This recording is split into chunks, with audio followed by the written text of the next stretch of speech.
il faut que je vous raconte une conversation que j'ai eue avec une maman parce qu'à la fin de cet échange, elle avait résolu quelque chose sans rien changer de ce qu'elle faisait. Elle me parle d'un épisode du matin même. Le lait du biberon est trop chaud et là, énorme crise parce que son fils de 4 ans veut à tout prix qu'elle le remette au micro-ondes pour le refroidir.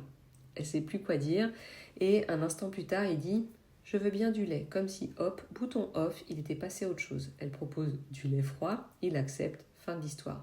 Sauf que quand elle me raconte ça, c'est avec une incompréhension. Comment je suis censée gérer des trucs pareils? Il monte dans les tours et 2 minutes après, c'est comme si de rien n'était. Sous-entendu, comment on maîtrise quelque chose d'aussi incontrôlable? Et moi, je lui dis, regardez ce qui s'est passé vraiment. Quand vous avez laissé tomber, vous avez fait quelque chose de très précieux sans le savoir.